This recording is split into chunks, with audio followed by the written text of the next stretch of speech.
जय हिंद।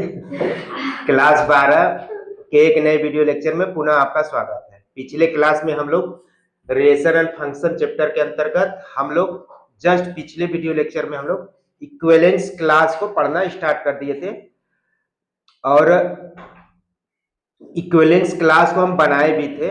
आज हम उसको थोड़ा सा रिपीट करेंगे यानी रिकॉल करेंगे और इक्विवेलेंस क्लास के प्रॉपर्टीज को उदाहरण के द्वारा समझेंगे। चलिए स्टार्ट करते हैं। तुल्यता वर्ग कल हमें पिछले वीडियो लेक्चर में हम ये पूरा लिखा दिए थे, तो आज फिर से वही चीज लिखा हुआ है और हम इसको एक बार फिर से समझेंगे और इस पे जुड़े हुए जब तक एग्जाम्पल नहीं करेंगे तब तक क्लियर ये नहीं होगा। देखो है क्या ये, पहले ए कोई समुच्चय हो तो संबंध आर, समुच्चय ए पर तुल्यता संबंध हो। तुल्यता संबंध हम लोग पढ़ लिए थे, इक्विवेलेंस रिलेशन।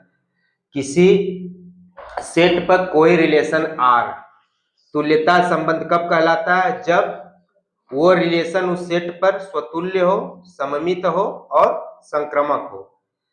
स्वतुल्य क्या होता है, सममित क्या होता है, संक्रामक क्या होता है, ये पिछले वीडियो लेक्चर में हम अच्छे से बता चुके हैं।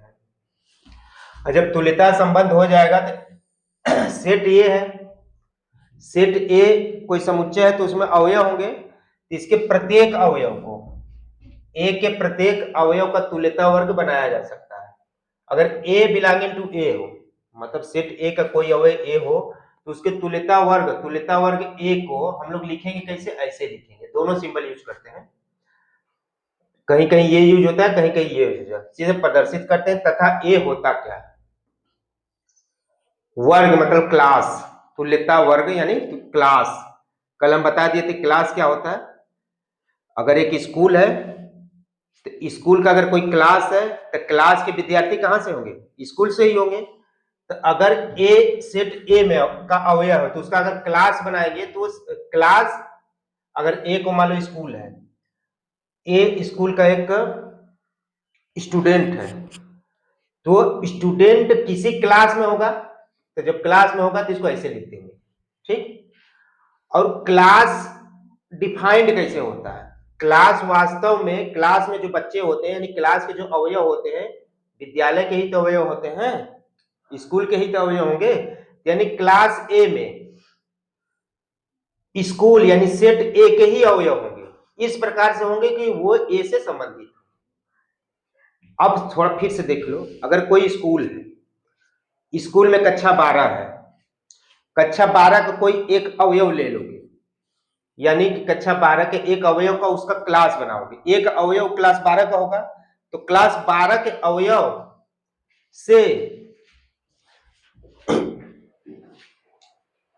स्कूल के अवयव संबंधित होंगे, यही चीज लिखा गया है। इसको उदाहरण से हम लोग समझेंगे, कल हम इसको डिटेल में किए थे। अब हमें बता दिए प्रॉपर्टीज ऑफ इक्विवेलेंस क्लास। कोई भी इक्विवेलेंस क्लास इम्पटी नहीं होता। एक यानी कि एक समुच्चय के किसी भी अवयव का तुल्यता वर्ग रिक्त नहीं होता है। कोई स्कूल है, स्कूल का कोई कक्षा है, तो कक्षा तभी बनेगा ना जब उसमें विद्यार्थी होंगे। तो जब विद्यार्थी है ही नहीं तो फिर क्लास का मतलब ही नहीं है। तो क्लास अगर है, अगर किसी विद्यार्थी का हम क्लास बना रहे हैं, किसी विद्यार्थी की क्लास बना रहे हैं, तो पक्का है कि उसमें कुछ ना कुछ अवयव होगा, यानी वो अरिक्त नहीं होगा। इसको ऐसे समझो कि किसी भी सेट के अवयव का क्लास कभी भी खाली नहीं हो सकता। अगर खाली हो जाएगी तो फिर क्लास ही कैसे बनेगा जी? समझ में आ गया? और अगर किसी क्लास में एक अवयव है तो दोनों बराबर होंगे। अगर किसी क्लास का एक अवयव ले भी लो तो वो इसी क्लास के बराबर ही हो जाएगा। और दो क्लास अगर इक्वल है तो ये एलिमेंट रिलेशन जो दिया, जिसपे इक्विवेलेंस क्लास बनाया जा रहा है, एक दूसरे से संबंधित होंगे। और दो तुल्यता वर्ग यानी दो क्लास, तुल्यता वर्ग, वर्ग मतलब इक्विवेलेंस क्लास, दो तुल्यता वर्ग या तो असंयुक्त होंगे या तो बराबर होंगे। अगर दो क्लास होगा तो या तो बराबर होंगे या तो डिसजॉइंट होंगे। इसको हम देखो उदाहरण लेके करेंगे, फिर उदाहरण के माध्यम से प्रॉपर्टीज को हम लोग सिद्ध करेंगे, तब जाके समझ में आएगा। चलो आज फिर से करते हैं। देखो जेड क्या है? पूर्णांकों का समुच्चय है, पूर्णांकों का समुच्चय है।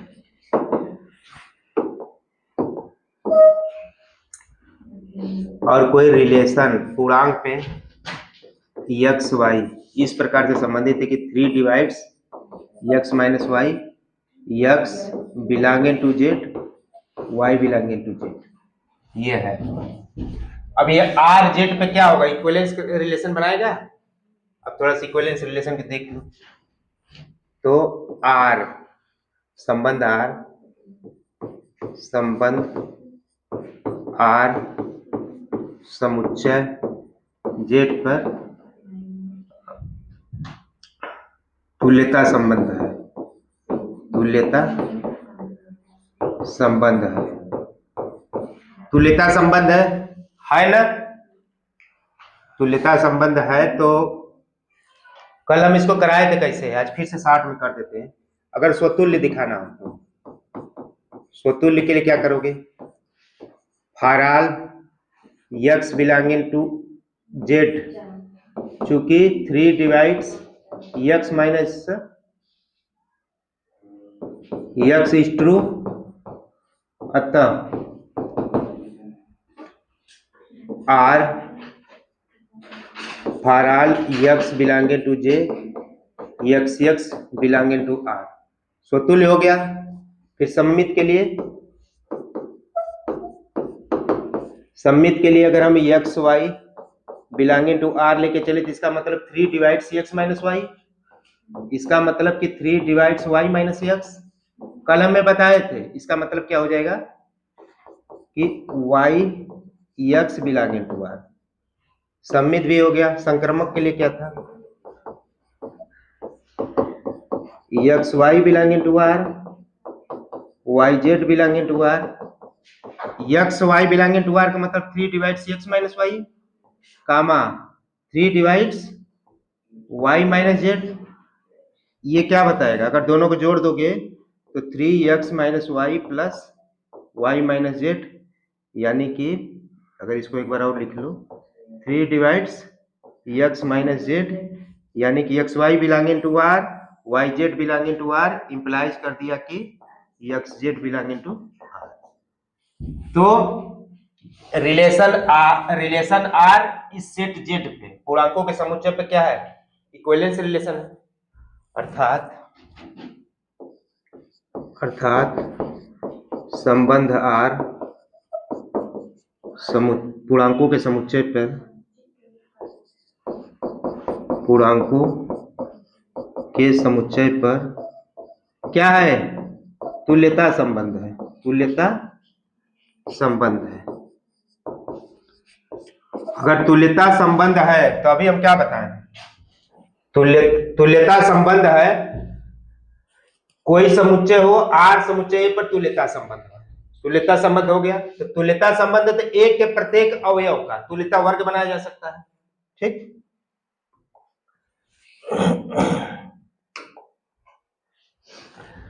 आर जेड पे तुल्यता संबंध है तो एक जगह क्या है? जेड के प्रत्येक अवयव का क्या बना सकते हैं? तुल्यता वर्ग। कोई भी अवयव ले लो, 0 ले लो। यदि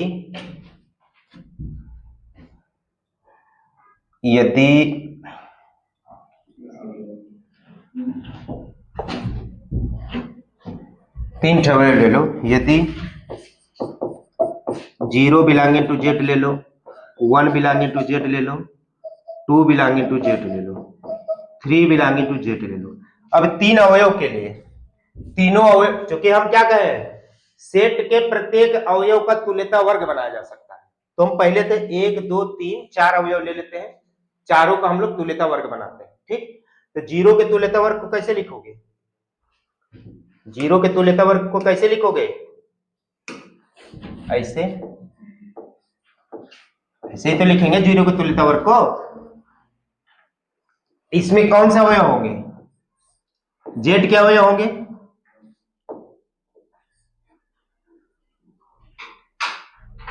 जेड के अवयव होंगे। देखो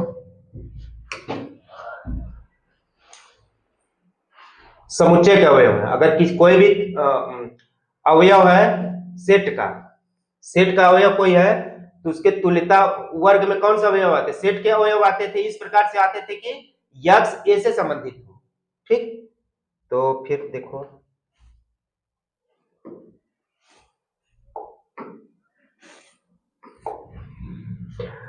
तो जीरो तुल्यता वर्ग में जेड के अवयव आएंगे इस प्रकार से आएंगे कि जीरो इज रिलेटेड टू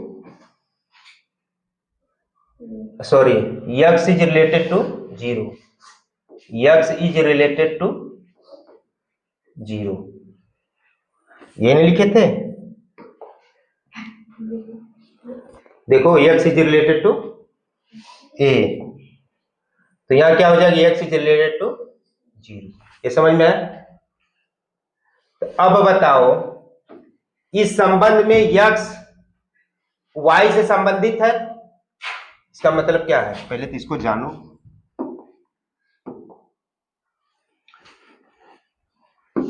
इसको ऐसे भी लिख सकते हो ना, X is related to Y, इसका मतलब है कि 3 divides X minus Y, X belonging to Z, Y belonging to Z, तो इसको ऐसे भी तो लिख सकते हो ना, एक ही बात है ना। तो यक्स वाई से संबंधित कब है, जब 3 डिवाइड्स यक्स माइनस वाई। तो अब यहां पे यक्स जीरो से संबंधित है, तो इसका मतलब कि X belonging to Z,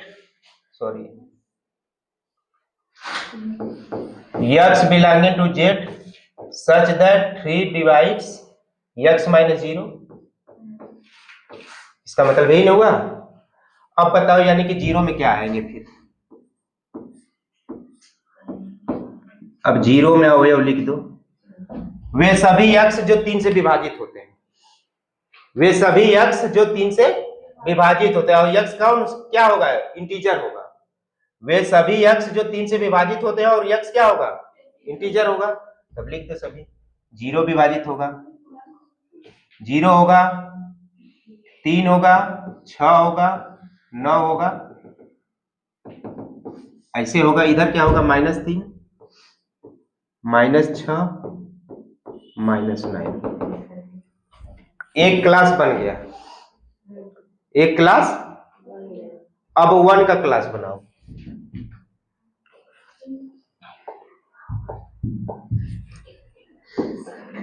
one का क्लास में भी वही इंटीजर के अवयव होंगे, इस प्रकार से होंगे कि x इज रिलेटेड टू 1, इसका मतलब क्या है,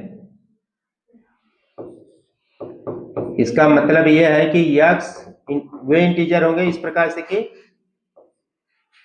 3 डिवाइड्स x माइनस 1, इसका मतलब यही ना हुआ, x 1 से संबंधित है, x 1 से कैसे x y से कैसे संबंधित था, जब 3 डिवाइड्स x माइनस y, तो यहाँ x के जगह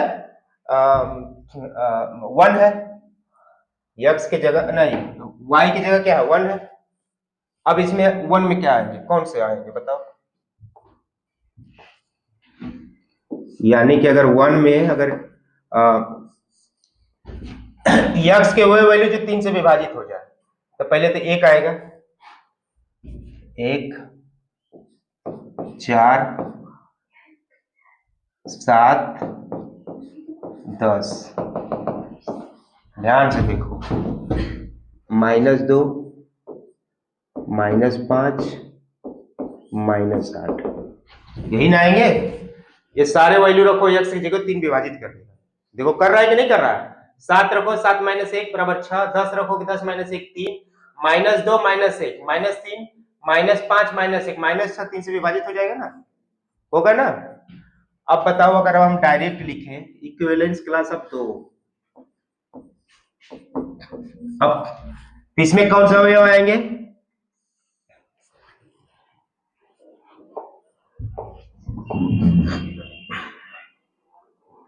इक्विवेलेंस क्लास ऑफ 2 में कौन सा अवयव आएंगे, x belonging to j such that 3 divides x minus 2, यही ना आएंगे। यानी कि अगर हम 2 को इक्विवेलेंस क्लास बनाए, आवाज नहीं, फिर देखो क्या आएगा, फिर यहाँ पे बताओ, 2, 5, 8, 11, यहाँ आएगा -1, -4, -7, यही ना आएगा, यही ना आएंगे जी। यानी कि पूरे इंटीजर को 3 क्लास में बांट दिया। इसके अलावा कोई भी क्लास बनाओ इसी में से मिल जाएगा। 5, 3 बनाओ, 3 बनाओ, बना लो यहीं पे, 3 बनाओ। 3 में कौन से अवयव है जी? x belonging to z such that 3 divides x -3, ये पूरा 0 आएगा, करके देख लेना। ये x -3 देखो, यही तो किए, देखो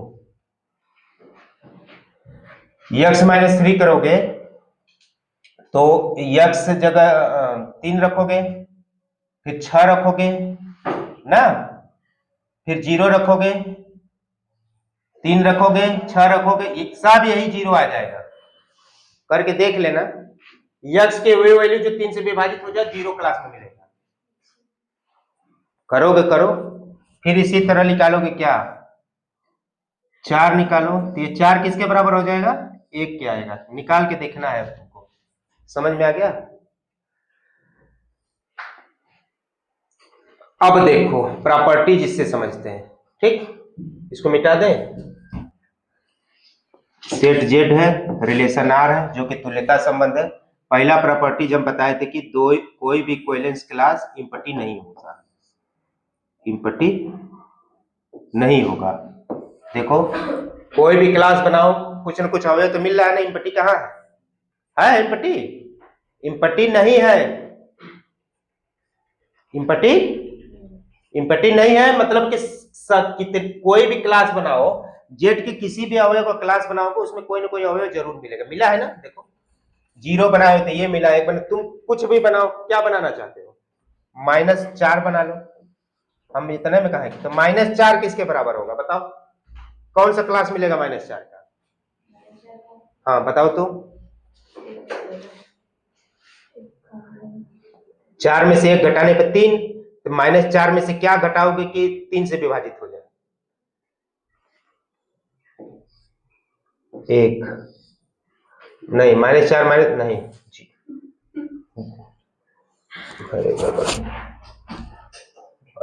-4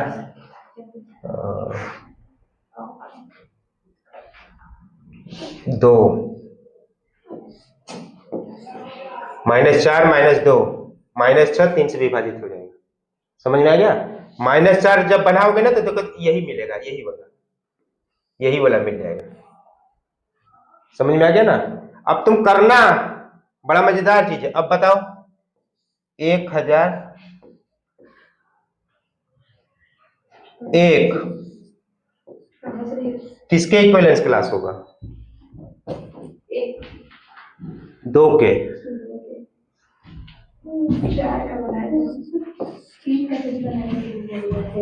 क्योंकि 1001 में से 2 घटाएंगे तो 999 आएगा, 999 3 से विभाजित हो जाएगा। ऐसे सोचोगे तब आ जाएगा, ठीक। मतलब किसी भी संख्या के इक्विवेलेंस क्लास कैसे निकालोगे? इस संख्या में से इसको घटाओगे, 1001 में से 2 घटाओगे 999, 999 3 से विभाजित हो गया तो वही क्लास। तो कोई भी बना सकते हो। यहाँ पर 3322 बनाओ, इसका इक्विवेलेंस क्लास भी लिख सकते हो। यानी हम तो यही कहे थे कि ना, कि समुच्चय के सभी अवयव का इक्विवेलेंस क्लास बनाया जा सकता है। तुम बना के देख लेना, सबका बन जाएगा। लेकिन जितना भी बनेगा यही में, इसी में रहेंगे। 0 मिलेगा या तो 1 या तो 2, बस इसी में घूम फिर के रह जाएंगे। ये या तो 0 का इक्विवेलेंस क्लास होगा, या तो 1 का होगा, या तो 3 का होगा। हाँ, तो जो भी आएगा लिख लेना। तो पहला प्रॉपर्टी क्लियर। दूसरा प्रॉपर्टी क्या था? दूसरा प्रॉपर्टी क्या था बताओ? बी बिलोंगिंग टू ए। अगर किसी भी इक्विवेलेंस क्लास में से कोई अवयव ले लो तो उसका क्लास बनाओगे तो इसी के बराबर आ जाएगा। इसका मतलब ये है ना।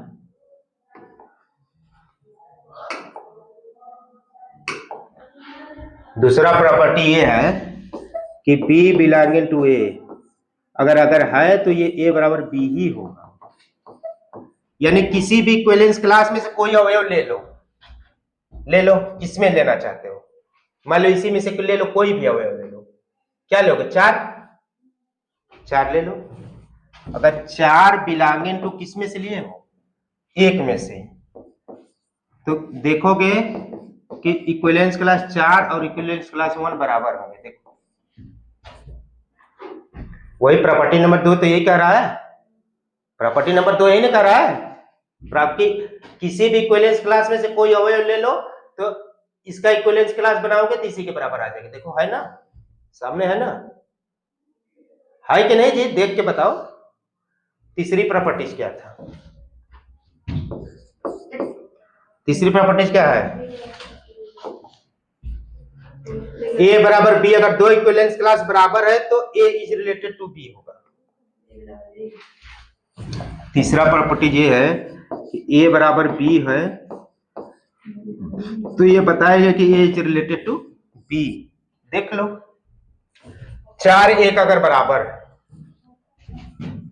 तो 4 और एग्जाम्पल में देखो 4 1 बराबर है तो 4 इज रिलेटेड टू 1 है कि नहीं है, क्यों 1 है, क्योंकि 3 4 - 1 को विभाजित करेगा, क्योंकि यहां लिखोगे चूंकि 3 डिवाइड्स 4 - 1, ये लिखोगे है ना। 4 1 बराबर है, दो इक्विवेलेंस क्लास बराबर है तो 4 1 से संबंधित होगा, इस संबंध से जो संबंध दिया होगा उससे, तो 4 1 से संबंधित है ना इस संबंध में। यहाँ 4 रख दो, यहाँ 1 रख दो, तो यहाँ 4 रख दो, यहाँ 1 रख दो, तो 4 में से 1 गया 3 3 3 को तो विभाजित करेगा, करेगा ना। यानी कि तीसरा प्रॉपर्टी क्लियर, तीसरा प्रॉपर्टी क्लियर। चौथा प्रॉपर्टी क्या है, इसको मिटा रहे हैं। Two equivalence class are either identical or disjoint, दो तुल्यता वर्ग या तो समान होंगे या तो डिसजॉइंट होंगे, मतलब कोई कॉमन नहीं होगा। देखो ये 4 और 1 का तुल्यता वर्ग निकालोगे तो समान है, अगर 1 और 2 का तुल्यता वर्ग निकालोगे तो डिसजॉइंट है।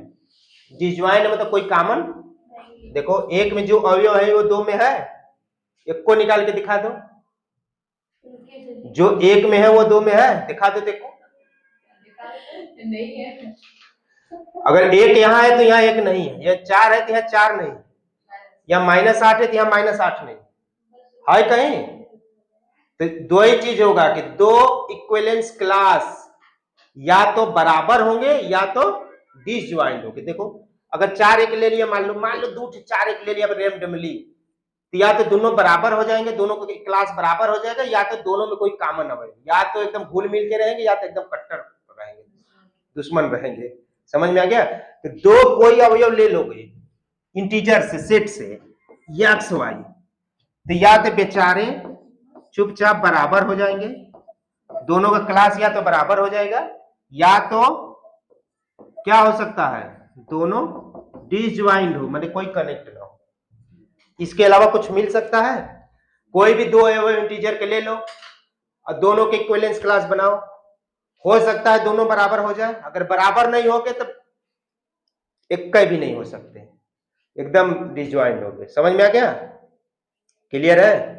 तो प्रॉपर्टी समझ में आ गया, इक्विवेलेंस क्लास बनाने आ गया, अगर आ गया तो बहुत बड़ी उपलब्धि एक मिली तुमको, क्योंकि इन जनरल इंटर के बच्चे, क्लास 12 में पढ़ने वाले बच्चे ये सब चीजें नहीं बना पाते हैं, न तो एग्जाम में आता है। लेकिन अगर तुम बीएससी करने जा रहे हो, बीटेक करने जा रहे हो, यहीं से स्टार्ट। अगर ग्रुप थ्योरी वहां हम लोग पढ़ते हैं, एब्स्ट्रैक्ट अलजेब्रा के अंतर्गत ग्रुप थ्योरी का बेस है, ये आधार है, इसलिए हम छोड़ेंगे नहीं, हम पढ़ाएंगे ही। चाहते तो हम इसको खत्म करके आगे बढ़ गए होते, समय बचता, लेकिन अब समझ में आ गया। अब हम लोग ये प्रश्नावली की तरफ जाते हैं, एग्जाम्पल क्वेश्चन कल सॉल्व कर चुके थे ना, अब हम लोग प्रश्नावली की तरफ पढ़ते हैं। कोई डाउट हो तो पूछ लो, एक आध दो बार करोगे तब मतलब हो सकता है या ना मतलब हो पाए, तो एक दो बार घर पे करना, तो घर पर करना, कमेंट कर देना, क्योंकि ऑनलाइन पढ़ा रहे हैं तो ये हम कहेंगे पूछोगे तो ठीक बात नहीं है, तुम उसमें मैसेज में डाल देना कि हमको ये समझ में नहीं आया, तो उससे संबंधित समस्या जो भी होगी वो हम बताएंगे, तो सबके लिए बता देंगे। तो ये अलग अलग बताने से अच्छा है कि एक ही साथ सबको बता दें। अब देखो एग्जाम्पल नंबर, ये सब हो गया था कल, ये सब हो गया था ना कल, ये भी हो गया था है? ये नहीं हुआ था, ये तो हो गया था, ये हुआ था जी। अच्छा चलो, ये एग्जाम्पल हो गया था, ये एग्जाम्पल हो गया था ना, क्या करना क्या है देखो। एग्जाम्पल नंबर 3, मान लीजिए कि यल किसी समतल में स्थित समस्त रेखाओं का समुच्चय। यल क्या है? Set of all lines, set of all lines in a plane, in a समतल में स्थित सभी रेखाओं का समुच्चय है। हिंदी में समझ जाओगे, समतल में स्थित सभी रेखाओं का समुच्चय। इस पे आर क्या है? L1 L2 इस प्रकार से है कि L1 L2 के परपेंडिकुलर है। ये क्वेश्चन जो लिखा हम लोग 60 में लिख लिए। समतल में स्थित सभी रेखाओं का समुच्चय, भैया इंग्लिश में नहीं हिंदियों में लिखा। समतल में स्थित सभी रेखाओं का समुच्चय, ओके। और रिलेशन में मतलब इस रेखा पर जो संबंध डिफाइन किया गया, संबंध मतलब ऑर्डर पेयर, संबंध का मतलब पेयर। अब पेयर में इस प्रकार से कि एक दूसरे के परपेंडिकुलर है, तो हम लोग पहला क्या चेक करेंगे? स्वतुल्य। स्वतुल्य, स्वतुल्य में क्या करोगे? चूंकि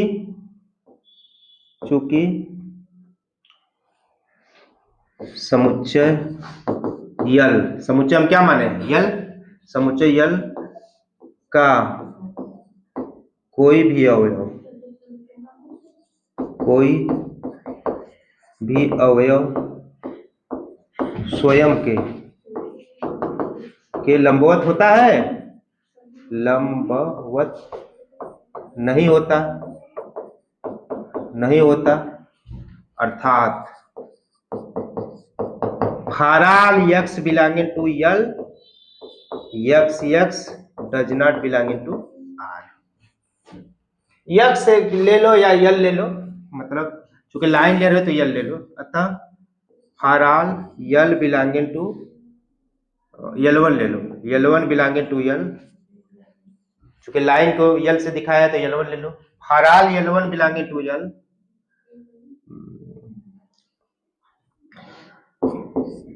L1 does not belong into R।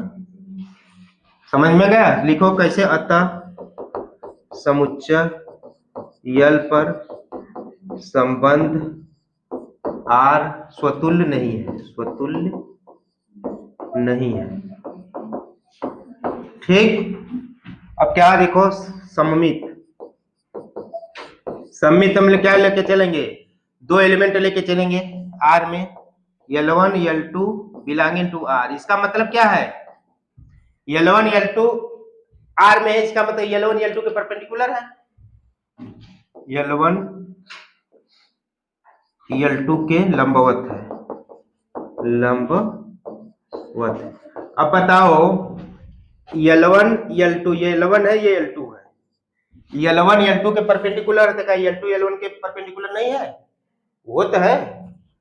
तो यहां लिखोगे L2 L1 के लंबवत है, इसका मतलब L2 L1 belonging to R। L1 L2 लेके चले थे, L2 L1 मिल गया, ठीक।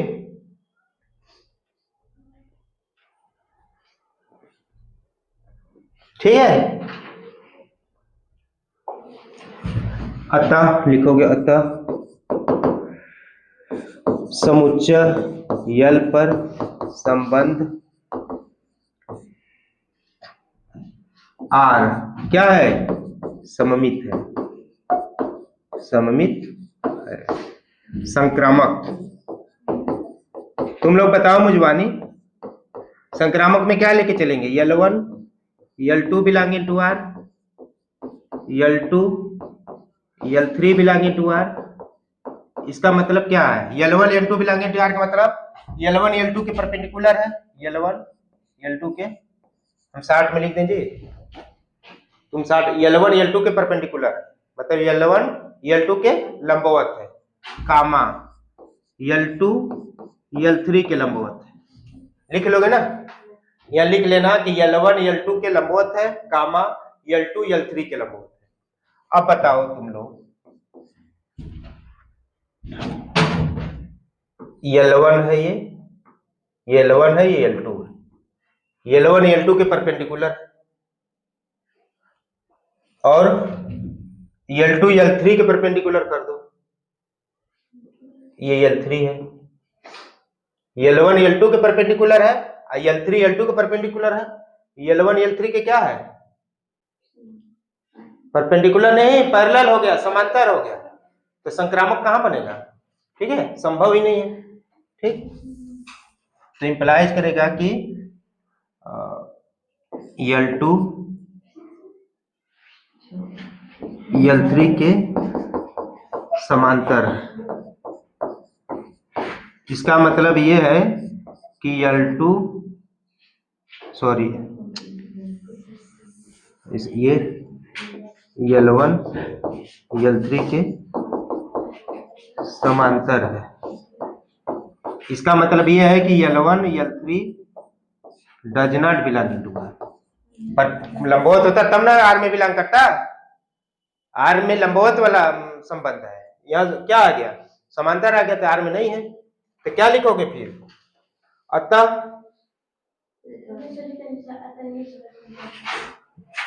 तुम्हीं लोगों की वजह से वीडियो हमारा लंबा होता है, रोक के लिखा करो। रोको जी, रोको।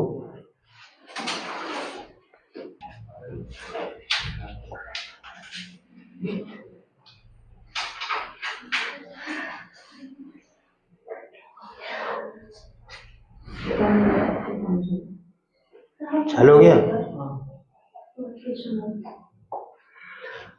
इसका मतलब अर्थात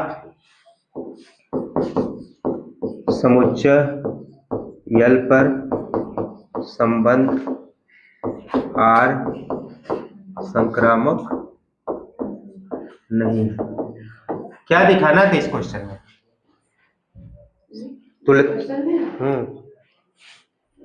संक्रामक नहीं है, संतुलन नहीं, बस यही ना दिखाना था कि केवल सममित है, रिफ्लेक्सिव नहीं है, ट्रांजिटिव नहीं है, दिखा दिए ना। कहाँ है? नेक्स्ट क्वेश्चन देखते हैं। सिद्ध कीजिए कि समुच्चय 1 2 3 में R बराबर इतना है। कल हो गया था जी, पता नहीं कैसे छूट गया था,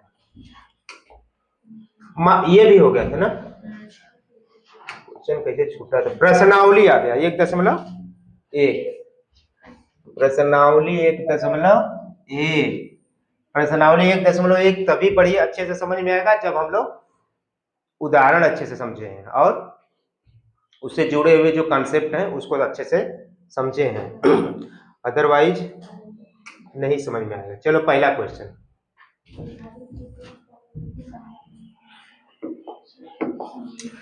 निर्धारित कीजिए क्या निम्नलिखित संबंधों में से प्रत्येक स्वतुल्य सममित तथा संक्रामक है। चेक करना है जी, स्वतुल्य सममित तथा संक्रामक। ए बराबर दिया है, ए बराबर दिया 1 2 3 4 5 14 तक में संबंध आर इस प्रकार परिभाषित है कि r बराबर x Y 3x minus y बराबर 0। स्वतुल्य चेक करो, क्वेश्चन लिखा है, स्वतुल्य क्या चेक करना चाहिए? x की जगह y रख दें, सॉरी y की जगह x रख दें, रखो y की जगह x रखोगे 3x माइनस x बराबर 2x बराबर 0 हमेशा सही है, सभी a के लिए सही है। देखो यहां अगर हम स्वतुल्य चेक करना तो पहले चेक क्या करते हैं, x कनेक्ट होना चाहिए, तो रिलेशन में एक्स एक्स कब मिलेगा? जब 3x माइनस एक्स बराबर 0, 2x बराबर 0 होगा। x कहां से लिए गए? a से। a के किसी भी अवयव के लिए 2x 0 नहीं होगा, तो स्वतुल्य तो नहीं होगा। लिखोगे कैसे? चूंकि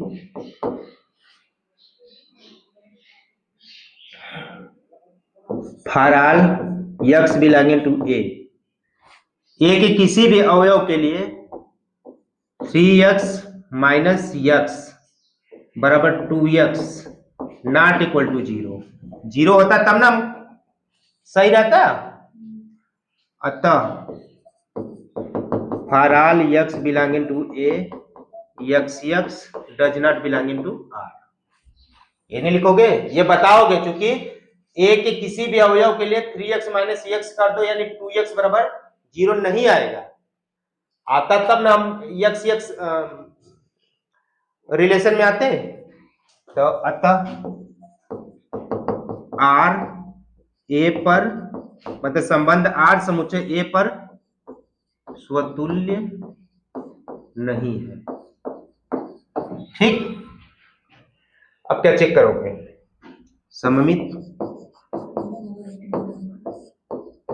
सममित के लिए क्या करोगे हम लोग? X Y belonging to R लेके चलोगे।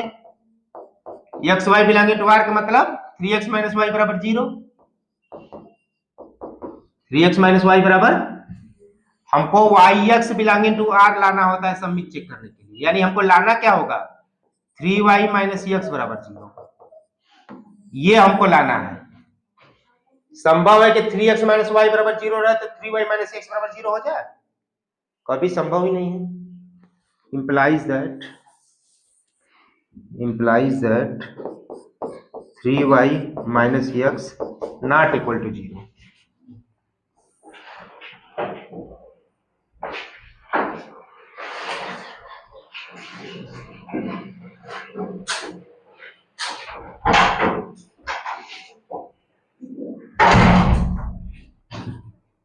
अर्थात yx does not belonging to r। यहां लिखोगे अतः, यहां लिख लेना अतः रिलेशन r, संबंध r समुच्चय a पर, पूरा लिखोगे, संबंध r समुच्चय a पर सममित नहीं है। ओके, अगर एग्जाम्पल अगर लेना चाहते हो तो जैसे ले सकते हो 2 3, नहीं ले लो ऐसा कि 3 1 3 3, नहीं, हाँ 3 6, नहीं 2 6, 2 6 बिलोंगिंग टू आर। पहले तो इसमें से लेंगे ना, तो 2 6 आर में है ना, देखो 2 3 6 माइनस 6 करोगे तो 0 आ जाएगा। ले ऐसा लेने के बाद आप बताओ कि 6 2 आर में है? 2 6 belonging to R, 2 6 belonging to R, क्योंकि यहां लिखोगे क्योंकि 3 गुणित 2 माइनस 6 बराबर 0। बताओगे ना 2 6 आर में है क्योंकि ऐसा बराबर हो रहा है। लेकिन कहोगे कि 6 2 does not belonging to R. बताओगे क्यों भैया? क्योंकि 6 गुणते, नहीं 3 गुणे 6, क्योंकि 3 गुणे 6 माइनस 2 बराबर कितना है? 6 3 18 में से 2 के 16 नॉट इक्वल टू 0। ये बताओगे ना। अतः 2 6 आर में है, 6 2 आर में नहीं है, देखो मतलब सम्मित नहीं है। मतलब ये जो हम लिखे हैं उसको मत उदाहरण के तरह बता दिए हैं। बताओ तो भी ठीक, नहीं बताओगे तो भी ठीक ना, बता दोगे तो थोड़ा सा और अच्छा हो जाएगा। ठीक, अच्छा एग्जाम्पल बता दिए तो यहाँ आप लिखने की जरूरत नहीं है। समझ में आ गया? अतः आर ए पर सममित नहीं है। अगर तुम चाहो इसको न लिखा के केवल इसको भी अगर बता दोगे तो भी सही है। ये तो पूरे बहुत सारे अवयव के लिए हो गया ना, ये जनरल हो गया। अगर ये नहीं करना चाहते तो ये भी करो, क्योंकि हमको इसको बताना कि सममित नहीं है तो एक भी उदाहरण मिल गया तो काफी है। उदाहरण तो ले लिए, समझ में क्या? तो चाहे ये करो चाहे ये करो, ठीक, या दोनों कर दो। चलो अब क्या दिखाएंगे, संक्रामक।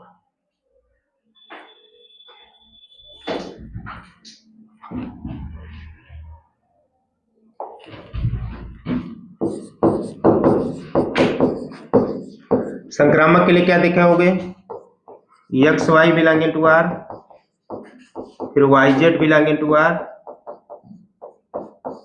X Y belonging to R का मतलब 3x माइनस वाई बराबर 0, comma y Z belonging to R का मतलब 3y minus Z equal to 0। अब बताओ हमको दिखाना क्या है, X Z belonging to R हमको दिखाना है ये, यानी हमको दिखाना क्या है, 3x माइनस जेड बराबर 0, हमको ये दिखाना है ना जी।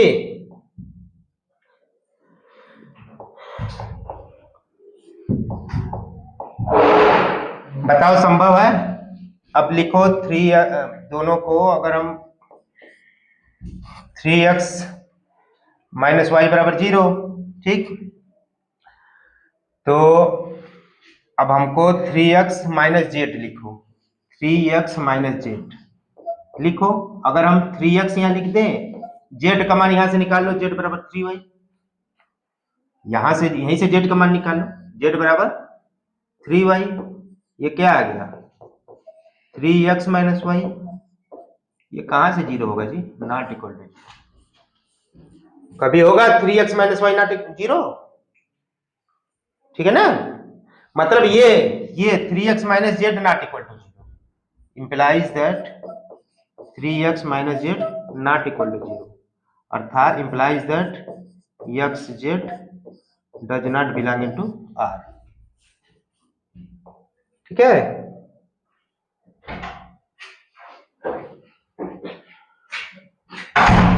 ठीक। अतः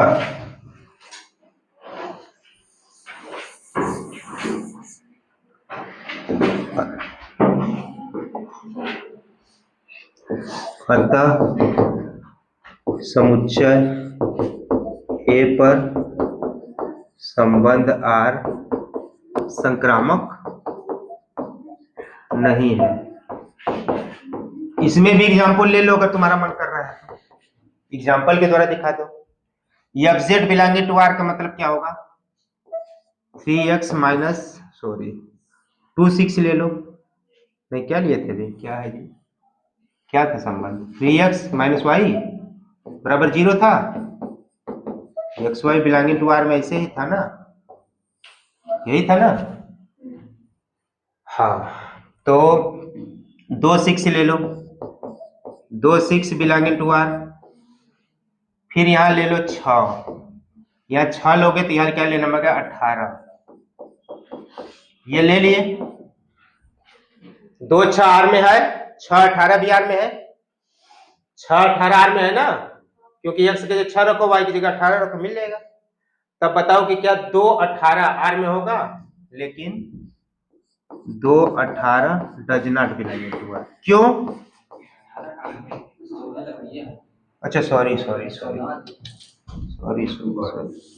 अच्छा हमें यह भी ध्यान रखना है ना कि हमको सेट ए से ही अवयव लेना, ध्यान नहीं दिए, तो उसी हिसाब से लो। चलो ठीक है, हाँ चूंकि अवयव जो हमको लेना है कहाँ से, अच्छा 1 से लेके 14 तक, सही बात।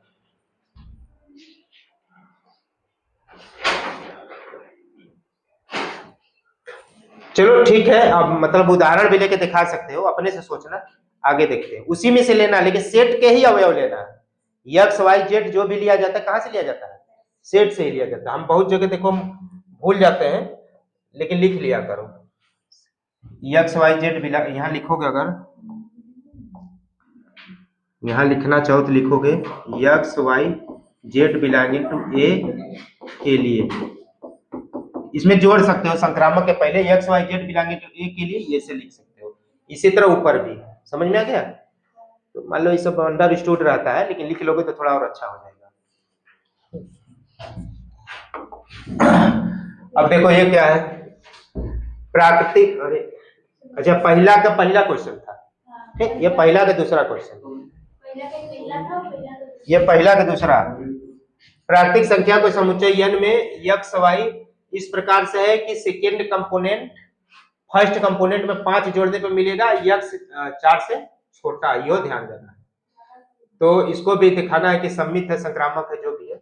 ये प्राकृतिक संख्या को समुच्चय है और x जो है a से है और 4 से छोटे हैं, तो इसको हमको स्वतुल्य दिखाना है पहले।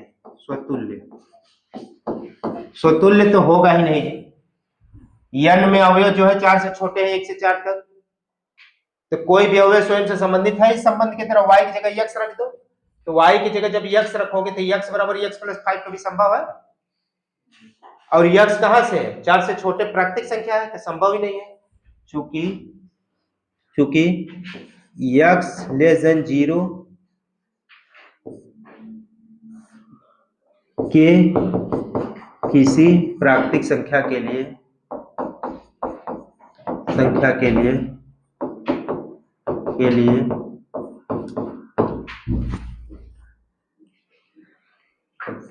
x not equal to x plus 5, अर्थात for all x belonging to a x does not belonging to r, अतः समुच्चय A पर संबंध R स्वतुल्य नहीं है, ओके। पहला तो यही हो गया, मतलब जो चीज मतलब सोच रहे हो दिमाग में कि क्या दिक्कत हो जा रही है कि स्वतुल्य नहीं है, तो जो सोच रहे हो उसी को थोड़ा सा लिख देना। बाकी तो ये तो अगर स्वतुल्य नहीं है तो इतना ही काफी है, लेकिन थोड़ा सा बता दो कि तो और थोड़ा सा सही रहेगा। ये ध्यान देना कि x कहां से लिया गया है? 4 से छोटा और प्राकृतिक संख्या, कहा है ना प्राकृतिक संख्या स्वतुल्य हो गया। अब सम्मित देखो,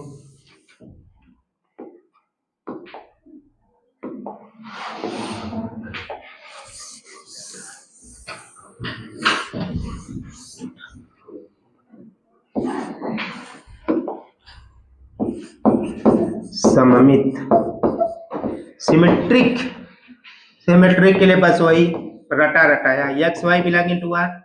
इसका मतलब क्या है? y बराबर x प्लस 5। अब बताओ y बराबर x प्लस 5 से x बराबर क्या हो जाएगा?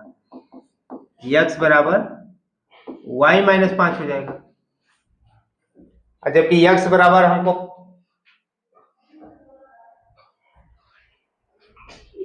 y प्लस 5 आना चाहिए था। अगर x y बराबर x प्लस 5 है, तो हमको अगर y x belonging to r लाना है तो हमको क्या लाना होता? x बराबर y प्लस 5 आया है, नहीं है ना?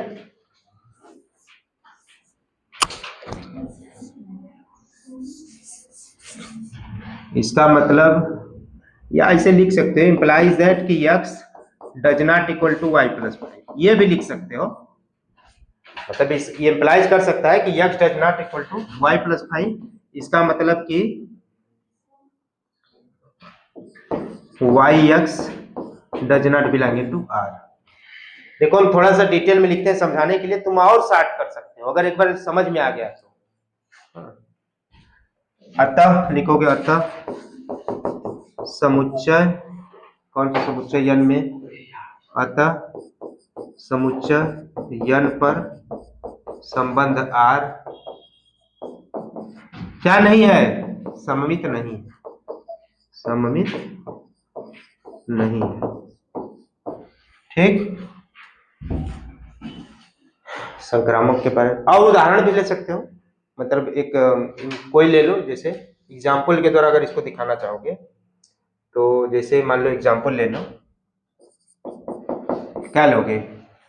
6 1 ले लो, 6 1 बिलोंगिंग टू R। इसका मतलब ये है कि सॉरी, हाँ नहीं, 1 6 ना, 1 6 बिलोंगिंग टू R। इसका मतलब ये है कि 6 बराबर 1 + 5, लेकिन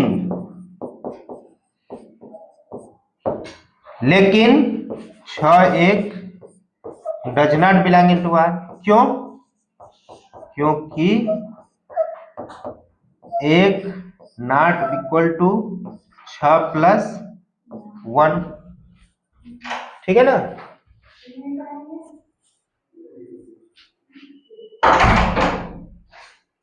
6 1 does not belong into R, क्योंकि, ठीक है, ये उदाहरण भी दे सकते हो।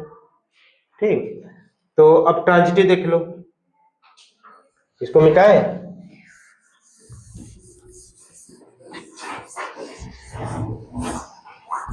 Transitive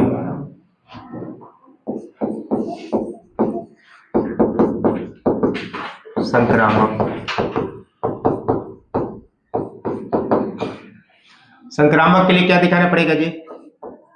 x y belong into R, Y z belong into R. इसका मतलब y बराबर x + 5, इसका मतलब z बराबर y + 5। अब हमको दिखाना क्या है? z बराबर x + 5। ऐसा हो जाता अगर, तो क्या हो जाता? फिर वो संक्रामक हो जाता। तो हम लिखो इंप्लाइज दैट z बराबर y + 5। यहां से अगर z का मान यहां से लिखोगे तो क्या हो, y का मान रखोगे तो क्या हो जाएगा? x + 5 + 5, यानी कि ये z बराबर क्या हो जाएगा? x + 10। x + 10, इसका मतलब ये है कि x z does not belong into R ना। चूंकि x z r में कब होता है? जब z बराबर x + 5 होता तब ना होता है। जबकि यहाँ z बराबर ये आ जा रहा है। x देखो ये कहां से लिखे हैं?